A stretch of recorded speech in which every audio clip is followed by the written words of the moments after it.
Bhutan, the last Himalayan kingdom. ऊंचे ऊंचे हिमालयी पहाड़, बादलों के बीच छिपे प्राचीन मठ, हवा में लहराते हजारों रंग बिरंगे प्रार्थना झंडे, और एक ऐसा देश जहां लोगों को पैसे से नहीं बल्कि जीवन की संतुष्टि से मापा जाता है। एक ऐसा देश जहां आज भी कई पहाड़ ऐसे हैं जिन पर इंसानों ने कदम नहीं रखा, जहां जंगल पूरे देश की पहचान बन चुके हैं, और जहां विकास की दौड़ में भागने के बजाय एक अलग रास्ता चुना गया, एक ऐसा रास्ता जो पूरी दुनिया को हैरान कर देता है। यह है भूटान। हिमालय की गोद में बसा एक छोटा सा देश, लेकिन अपनी सोच, संस्कृति और जीवन शैली के कारण पूरी दुनिया में अनोखा। जब दुनिया के अधिकांश देश जीडीपी यानी ग्रॉस डोमेस्टिक प्रोडक्ट बढ़ाने में लगे हुए थे, तभी भूटान ने एक अलग ही लक्ष्य चुना, ग्रॉस नेशनल हैप्पीनेस यानी राष्ट्रीय खुशी। लेकिन क्या वास्तव में यह दुनिया के सबसे खुशहाल देश है? भूटान इतना अलग क्यों है?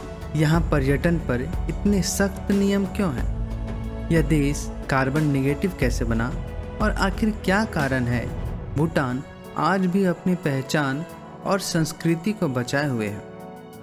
आज की इस डॉक्यूमेंट्री में हम जानेंगे भूटान का इतिहास, भूगोल, संस्कृति, अर्थव्यवस्था, रहस्यमयी मठ, खतरनाक पहाड़ी रास्ते और उन अनोखी परंपराओं के बारे में जो भूटान को दुनिया के किसी भी अन्य देश से अलग बनाती है।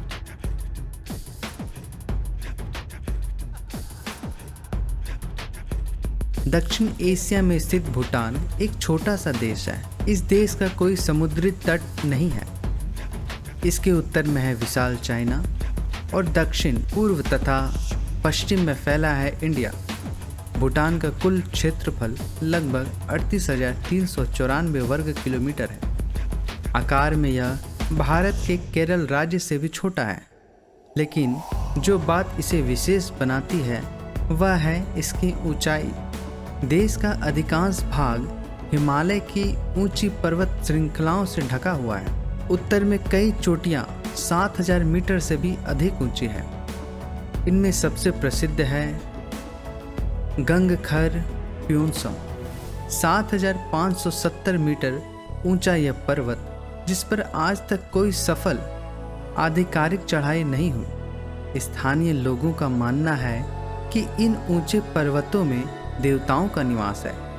इसी कारण कुछ पर्वतों पर चढ़ाई करना प्रतिबंधित है। भूटान में न तो कोई विशाल रेगिस्तान है और न ही बड़े मैदान। यहाँ गहरी खाड़ियाँ, तेज बहने वाली नदियाँ, घने जंगल और बर्फ से ढकी चोटियाँ हैं, जो इस देश को प्राकृतिक रूप से सुंदर बनाती है। भूटान की प्रमुख नदियाँ हिमालयी ग्लेशियरों से निकलती है। ये नदियाँ केवल पानी का स्रोत नहीं बल्कि देश की ऊर्जा का आधार भी है, क्योंकि भूटान अपनी अधिकांश बिजली जल विद्युत परियोजनाओं यानी जल से बनाती है। लेकिन भूटान की सबसे बड़ी प्राकृतिक संपत्ति इसके जंगल है। देश का लगभग 70% से अधिक भाग आज भी वनों से ढका हुआ है, और संविधान के अनुसार भविष्य में भी कम से कम 60% भूमि वन पर बने रहना अनिवार्य है। यही कारण है कि भूटान दुनिया के उन दुर्लभ देशों में शामिल है जो वातावरण से जितना कार्बन उत्सर्जित करता है यानी छोड़ता है, एमिट करता है, उससे कहीं अधिक कार्बन अवशोषित एब्जॉर्ब कर लेता है। यानी भूटान एक कार्बन नेगेटिव देश है। भूटान के शुरुआती इतिहास के बारे में बहुत कम लिखित रिकॉर्ड मिलते हैं, क्योंकि यहाँ की अधिकांश कहानियाँ पीढ़ी दर पीढ़ी मौखिक रूप से सुनाई जाती रही। इतिहासकारों का मानना है कि हजारों साल पहले हिमालयी क्षेत्रों में रहने वाले विभिन्न समुदाय धीरे धीरे इस क्षेत्र में बसने लगे। इन लोगों का जीवन प्रकृति पर आधारित था। घने जंगल, पहाड़ी खेत, नदियाँ और पशुपालन उनके जीवन का आधार था। उस समय का भूटान दुनिया के बाकी हिस्सों से लगभग कटा हुआ था। ऊंचे पर्वत प्राकृतिक दीवार की तरह काम करते थे, यही कारण था कि यहाँ की संस्कृति और परंपराएं दूसरे क्षेत्रों से बेहद अलग थी। लेकिन 8वीं शताब्दी में एक महान बौद्ध गुरु पद्मसंभवा हिमालय की यात्रा करते हुए भूटान पहुंचे। इतिहास के अनुसार उन्होंने एक उड़ती हुई बाघिन की पीठ पर सवार होकर एक खड़ी चट्टान पर ध्यान लगाया। वही स्थान आज दुनिया भर में प्रसिद्ध है। पारो ताक्सांग। भूटानी लोगों का विश्वास है कि यहीं से बौद्ध धर्म की जड़ें पूरे क्षेत्र में फैलना शुरू हुआ। धीरे धीरे मठ बने, साधु आने लगे और बौद्ध दर्शन भूटान की आत्मा बन गए। आज भी भूटान की संस्कृति, कला, वास्तुकला और जीवन शैली पर बौद्ध धर्म का गहरा प्रभाव दिखाई देता है। फिर 17वीं शताब्दी में तिब्बत से एक धार्मिक नेता भूटान पहुंचे। उनका नाम था जहाबदुंग नगावांग नामग्यल। उस समय शायद किसी ने नहीं सोचा होगा कि यह व्यक्ति इतिहास बदल देगा। उन्होंने केवल धार्मिक नेतृत्व ही नहीं किया, बल्कि पहली बार भूटान को राष्ट्र के रूप में संगठित करना शुरू किया। उन्होंने विभिन्न क्षेत्रों को एकजुट किया, किलों और प्रशासनिक केंद्रों का निर्माण करवाया और एक नई शासन व्यवस्था स्थापित की। इन्हीं विशाल किलों को दजोंग कहा जाता है। आज भी भूटान के कई ऐतिहासिक दजोंग देश की पहचान माने जाते हैं।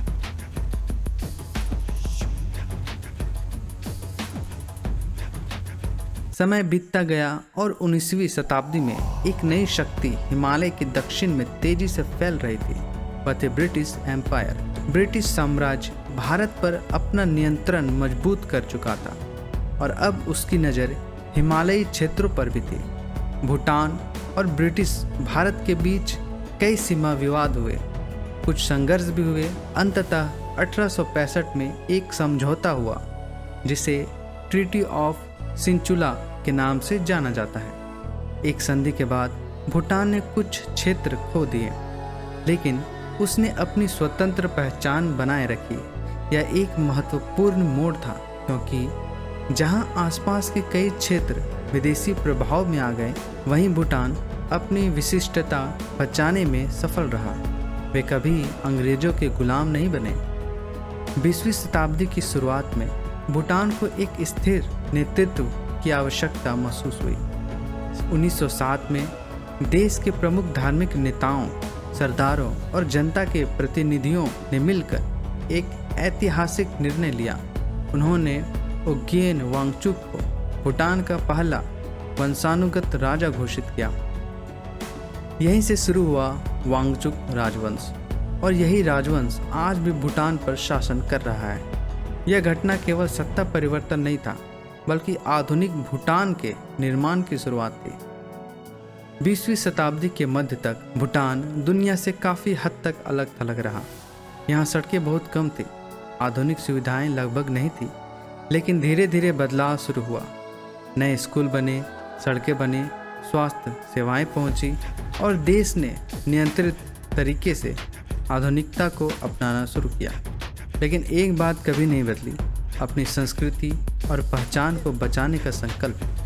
जब दुनिया तेजी से बदल रही थी, भूटान ने विकास और परंपरा के बीच संतुलन बनाने की कोशिश की। और शायद यही कारण है कि आज भूटान केवल एक देश नहीं, बल्कि एक परिवार बनकर दुनिया के सामने उभरा है। जब दुनिया के अधिकांश देश कारखानों की संख्या गिन रहे थे, शेयर बाजार की ऊंचाइयां माप रहे थे और जीडीपी बढ़ाने की दौड़ में भाग रहे थे, तब हिमालय की गोद में बसे एक छोटे से देश ने एक बिल्कुल अलग सवाल पूछा। यदि लोग खुश नहीं हैं, तो आर्थिक विकास का क्या अर्थ है? 1970 के दशक में भूटान के चौथे राजा जिग्मे सिंगए वांगचुक ने एक विचार दुनिया के सामने रखा। उन्होंने कहा, gross national happiness is more important than gross domestic product, यानी राष्ट्रीय खुशी राष्ट्रीय उत्पादन से अधिक महत्वपूर्ण है। यह केवल एक नारा नहीं था, यह पूरे देश की नीति बन गई। भूटान में विकास को केवल पैसों से नहीं, बल्कि लोगों के मानसिक स्वास्थ्य, पर्यावरण, संस्कृति और जीवन की गुणवत्ता से भी माना जाता है। आज भी भूटान का प्रशासन 4 मुख्य स्तंभों पर आधारित है: सतत विकास, पर्यावरण संरक्षण, सांस्कृतिक संरक्षण और सुशासन। यही कारण है कि भूटान दुनिया के सबसे अनोखे विकास मॉडल के रूप में जाना जाता है। भूटान को अक्सर the land of the thunder dragon कहा जाता है और इसी कारण इसके राजा को भी ड्रैगन किंग कहा जाता है। आज भूटान एक संवैधानिक राजतंत्र है। यहाँ राजा भी है और लोकतंत्र भी है। 2008 में भूटान ने अपने इतिहास का बड़ा कदम उठाया। देश में नया संविधान लागू हुआ, लोकतांत्रिक चुनाव शुरू हुए, संसद का गठन हुआ और जनता को अधिक राजनीतिक अधिकार मिले। लेकिन सबसे दिलचस्प बात यह है कि लोकतंत्र की शुरुआत जनता के दबाव से नहीं बल्कि स्वयं राजा की पहल पर हुई। दुनिया के इतिहास में ऐसे उदाहरण बहुत कम देखने को मिलते हैं। आज जब दुनिया के कई देशों में स्थानीय परंपराएं धीरे धीरे गायब हो रही हैं, भूटान ने अपनी संस्कृति, पहचान को बचाने का निर्णय लिया। यदि आप भूटान की सड़कों पर चले तो आपको लोग पारंपरिक पोशाक में दिखाई देंगे। पुरुषों का पोशाक घो कहा जाता है और महिलाओं का पोशाक कीरा। सरकारी कार्यालय, विद्यालय और विशेष समारोह में इन पारंपरिक वस्त्रों को पहनना आज भी आम बात है। भूटान में भवनों की वास्तुकला भी विशेष है। नई इमारतें बनाने समय भी पारंपरिक डिजाइन पर ध्यान रखा जाता है।